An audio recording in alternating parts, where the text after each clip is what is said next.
So what's going on, everybody? Today we're gonna be talking about the MCU and how ever since Endgame was released and Phase 4 began, the MCU has gone through one of its most controversial periods ever. From projects that don't feel like they're in the same universe to multiple reshoots to multiple rotten movies and shows coming out damn near back to back to back, and a Thanos replacement and Kang that they're not even sure if it's gonna be in the movies moving forward. And to break it all down, we have YouTuber and MCU expert Chandler. Expert. Nice. Like the sound of that. Yeah, Whew. it fits. This guy right here, he has been covering the MCU for years now. He's known as the rankings guy, and he always You mentioned that literally my latest MCU ranking dropped 42 minutes ago. So it very fits. much that today. Yeah. And then so I thought, who better to get here to talk about the current state of the MCU, how this year has been not one of the best, definitely. This year has brought more questions and than people thought was possible. Last year was not the best, and this one, it could be argued that it was even worse. So before we head into it, just kind of give your experience with MCU, how you feel about it right now before we continue moving forward. Yeah. Frustrated. Frustrated is the word. Um man, it's the thing. If everything was bad, it would be easier to just say, the MCU is dead. But it's not. And that makes it that much more just like on the same day they dropped Loki season 2, which was like, that was really cool that they did that. That was a nice send off for characters. The same night the Marvels comes out, which was one of these projects that was radically reworked, and it was so silly, but it was also tackling like genocide and refugees, and it just, one of them had no reshoots. One of them feels like it's exclusively reshoots the same day. And then earlier this year, you get Quantum Mania that feels like the epitome of everything wrong with the modern era of Marvel, where they just can't commit to anything, where it's so joke heavy that just everything gets lost. What made that franchise like specific and unique, that it was more street level about just kind of this family and heist. It's now wild, crazy wars, battle ants, but then was reshot, reworked constantly. And then a couple months later, you get Guardians Volume 3, where they stuck to a script from 5 years before the movie came out. Set like 2 months apart. One of them, all reshoots. Can't make up their mind. A month before the movie came out, they reshot the ending. Guardians of the Galaxy Volume 3, no major rewrites in 5 years. And you just go like, what is going on here? So, as like many of us kind of voice our frustrations, because we love the MCU, like, just, it's been a fantastic franchise for so long, but it's like lost its way, but not entirely, but sort of. And so I feel like there's individual projects that are good, but MCU as a whole is broken. That just that guidance that pulled things together, that felt like there was forward momentum, that you knew what we were working towards and when it was going to happen. You felt like you knew who the stars were, when you would see them again. And then they would, every year they'd bring one new person in and work them in with the team. But it was like one person at a time. So, Phase 3 kicks off with Civil War. It's all about established characters. You know who we add in that movie? Spider-Man. Spider-Man is their best, hottest property they have, and he's introduced as a side character. He's only in a few scenes, and then when we follow it up a year later, then we put Iron Man with him. So we like pull him in one at a time. And Phase 4, Phase 5, it's just, there's so many people, so many new characters. Who are the Avengers? Well, like, I don't know who they are. Who's the leader of the Avengers? When are we going to follow up on any of these characters? It's so frustrating. But there's still great things in there. So Yeah, there's my rant. yeah, definitely. Everything that you said right there, I agree with. And I wrote here that last year Me and my friend, we were talking about it, and we were like, us being some of the biggest MCU fans out of everybody that I know, we kind of wanted to give them the benefit of the doubt, just thinking, Right, oh, exactly. like I know that COVID messed up a lot of their movie scheduling, and with projects like One Division, they couldn't fully do what they wanted to do because of COVID. So I just thought, Phase 4 ended. Phase 4 was just a bit of a misfire. Phase 5 is gonna kick it off, and the different is gonna be they're gonna go back to what we're used to. But then this year, I found myself keeping up with MCU like the least I ever had, and it kind of sucks. Like Mhm. for example, Secret Invasion, it came out as life gets more busy. I couldn't get myself to sit down and like watch it. I missed like the first 2 weeks, and then I saw your review on it. And I saw you were like not feeling it too much, especially towards the end. And then I should see on Instagram the character that got all the powers at the end, Emilia Clarke, and I'm like, what is going on? Like, where does she Right. come from? Why does she have armored drags? People are saying that she's one of the most powerful MCU characters, Yeah. and I'm like, what? Yeah. Nobody knows her name, but they gave her the powers of every character that bled in the Battle of Endgame. And it's just like out of the blue in the last episode, it's like, by the way, this character that you don't even know her name, she has everyone's powers that bled in Endgame. All of them. Oh, and now she's just a spy. Yeah, and then with the Marvels, Miss Marvel, I did enjoy it. Like you were saying, your Miss Marvel is one of the best parts of that movie, but the rest was a bit of a mess. But for example, something that I wanted to bring up, the DC, like the DC universe, kind of like before it ended now with the DCU, it was easier to kind of like disregard them because they were putting out they'll put out a few good movies every now and then, but that was just more of like a complete mess. The MCU right now is more up and down. That you still have those great projects like Guardians of Galaxy 3 that you're like, wow, like this is the MCU that I love. That it's coming back, right? But it's just that one. It's that one in particular because that one being good doesn't mean that it's fixed. That's just like a bit of what was remaining from the old MCU being brought back. It's confusing when you had something that was so known for consistency of quality, and then you reach a point where that's just gone. Like you don't know what you're going to get. The reason everybody went to go see Marvel movies and that growing that excitement, you wanted to go see all of them, is because you expected that all of them would at least be good and entertaining and be in the same ballpark of quality and style. And then as soon as you break that, and people start being like, oh, like I don't know if this one will be good. Wait, what is this about? Like what are we doing here? That you give people permission not to watch it. And as soon as you break that cycle of everyone feels like they have to go see every one of them, they're worried it's going to get spoiled. So that's gone. So the momentum fizzled out. Yeah, something about the Marvels that has to be mentioned because I know that the MCU definitely cares about this. Is the fact that it had the lowest MCU opening. With the other movies, even when they weren't that good, they also get so much money because of what you were saying that you had to watch it. But now it has gotten to a point that that's just completely gone, and now it's generally affecting the MCU's like revenue. Well, and it's like the worst combination of things because like in the past, you felt like you needed to watch it because you'd miss out on the conversation, but also the projects stood by themselves enough that you could watch it without needing to do all this homework, but you felt like you wanted to be a part of the whole conversation. Now they have it's like in this other situation where you feel like you can skip all of them and it doesn't feel like it matters, it's particularly consequential to the big picture of the MCU. But at the same time, you're confused if you watch it if you haven't done a bunch of homework. Like the Marvels, it's the backwards version. The movie doesn't make a lot of sense if you haven't seen WandaVision and Miss Marvel and have those fresh on your mind. And at the same time, you watch it and you go, how did this affect the MCU as a whole at all? Why does this matter? Like, okay, someone tried to suck our son away, but there's no lingering consequences. It's just like we had a wacky adventure. We almost all died. Now let's move on. It's I don't know. It's just like somehow they've reversed everything from what it should be.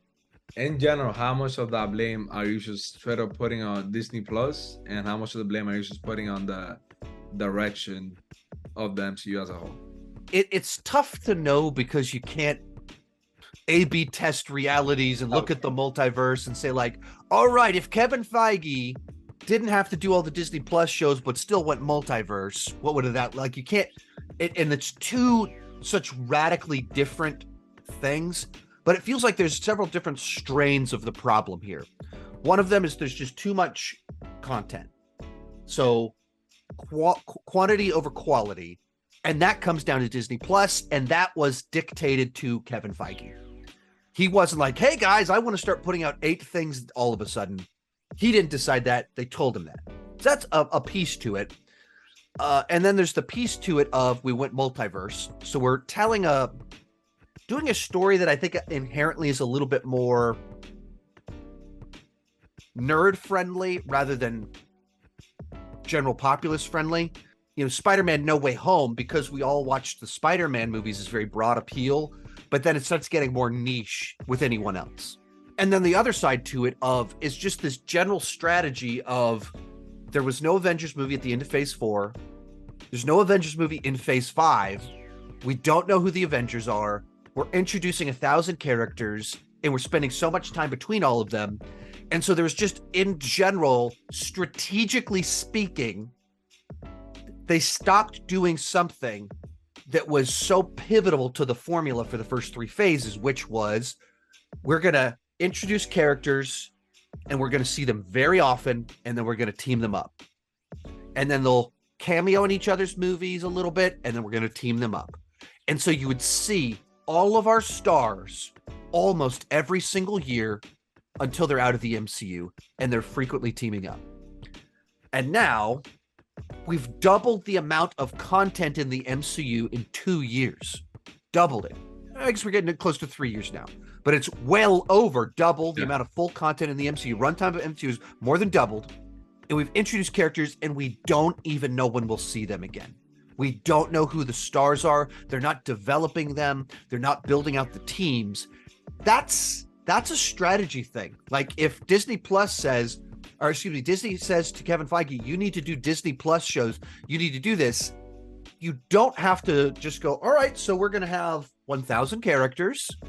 You could still say, we'll keep it tight. You could still do a team-up movie. Like, I've even been pondering this of, what if you reshuffle things, and instead of Thunderbolts being at the end of the next phase, what if Thunderbolts ends Phase 4? Because the Thunderbolts were all introduced in Phase 4. So why are we waiting until 2 years after the end of Phase 4 to bring them together and then kick off Phase 5 with like the Young Avengers? Once again, almost all those characters were or could have been introduced in Phase 4. So kick off for like something like that, and you just feel like we're pulling it together and stop having all these rabbit trails like the Eternals, that it's like, when are we going to do anything with that?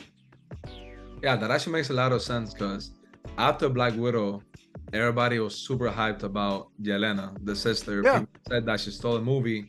2 months later, she's in Hawkeye, and you're like, yeah, this is cool. Yeah, Nothing exactly. for and 2 years. David Harbour's character, I forgot his name, but that's another thing. Red Guardian. Red Guardian. So by the time that he comes out again, some people are gonna be like, I forgot who that is. Yeah, who's this guy? Bucky coming off Falcon and the Winter Soldier. You can have your opinions of it, but you saw him kind of recently. So if you would have brought everybody together, yeah, and everybody would have been excited for it. And somebody that I have no idea when it's gonna come out again is Moon Knight, for example. Right. Is Moon Knight gonna be part of a team? What's his own thing? We just have no idea of it.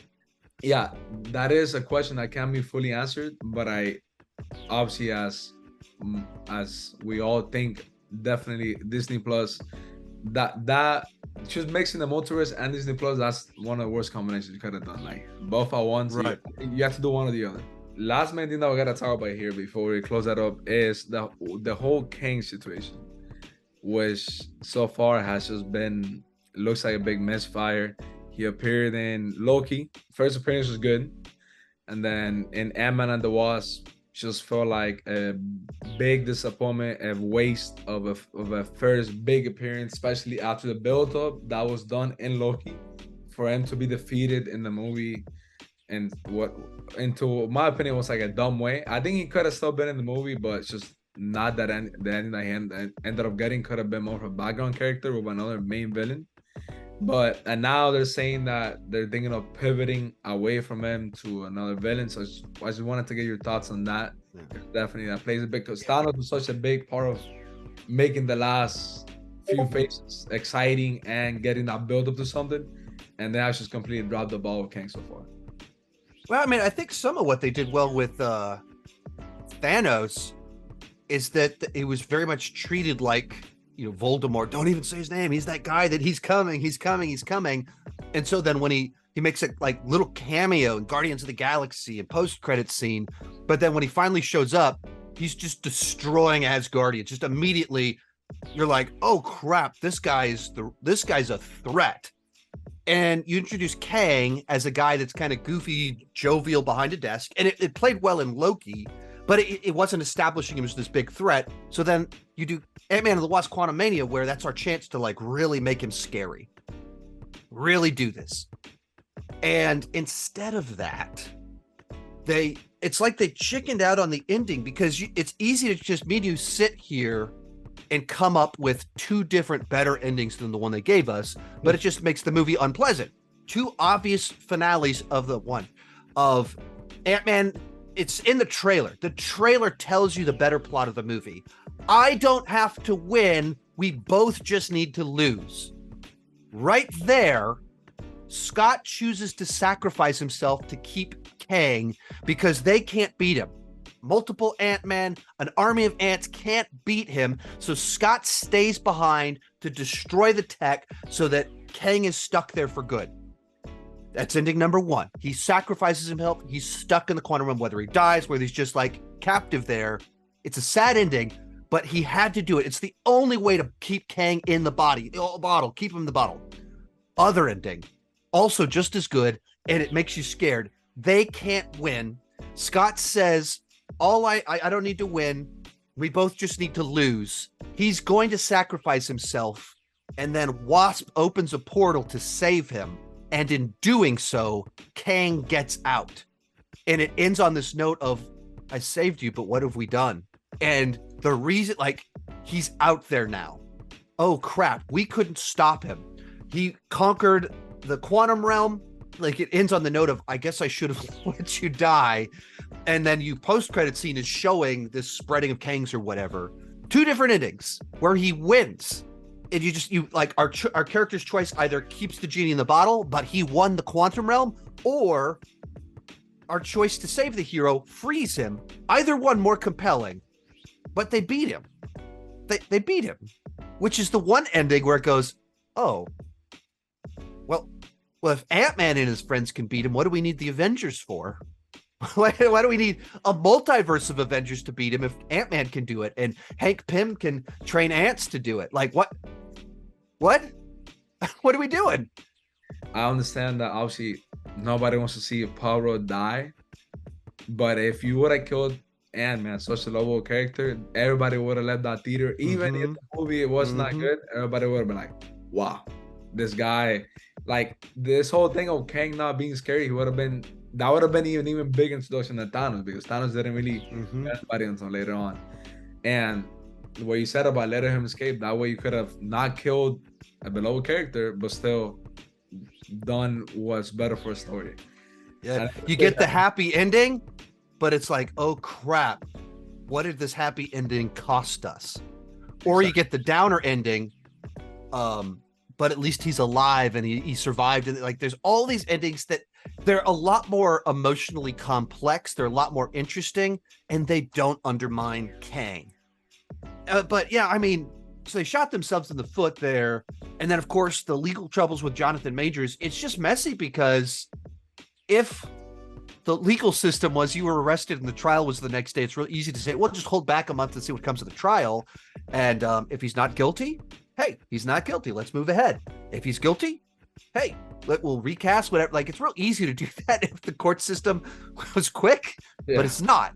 And so you're trying to set up your whole universe. You're trying to like film everything you need to film, and you're kind of sitting there like, oh, there's enough evidence that it has to go to trial.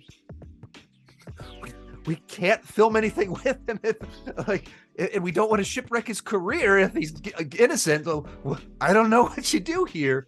It's a really crappy situation for them to be in. And so it kind of does incentivize them a great deal to be like, okay, let's just move on. This wasn't working anyway. Let's go over to Doom. The ending of Loki can go either way as to what you can interpret it two very different ways, which kind of gives them an out. And then because of the nature of variants, it's also very easy to just go, he's recast. Also, you can just recast people. Rhodey, recast. Nobody cares. I mean, I care because I like Terrence Howard more, but major recast of a character that is still with us in the MCU, and it's fine. Yeah, Bruce Banner, even bigger. Right, even more so, like right there. It's tough to not create a PR nightmare for yourself in a scenario where if you fire him and he's innocent, you're awful, and if you shoot with him and he's guilty, you're screwed. So just to like close it off, just wanted to like closing remarks on, I kind of asked you the same question last year.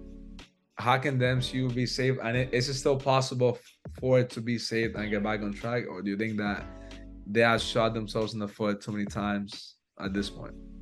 I think there's two different, the way the universe is played out, they might be set up really nicely to do a big course correction. They'll have to make hard choices, and they'll step on some toes, because when their strategy that they've done the last 2 years is to like segment their audience. And so they do all these different things that appeal to more niche audiences rather than broad appeal. But the way the universe is played out, we just had a writer's strike and an actor's strike that shut everything down for over 6 months. Or a disruption that lasted 6 months when you put the two together. And because of that, next year, the only MCU movie we're getting is Deadpool. And supposedly it's multiverse. Maybe they're battling the TVA or something like that. But it's obviously Deadpool 3 is not like going to be the key linchpin piece for the future of the multiverse saga. You're not going to make your R-rated Ryan Reynolds film the movie that you build phase 5 and 6 on. So, and then, the year starts off with Echo, and then there's some animated shows, but there's like a year of like not any major pieces to the MCU as a whole, which also compounds everything we said before about when are we going to see these characters? When's the momentum? It'll compound all of that, but it gives them this big, gigantic space to like breathe and look at what wasn't working and rework it.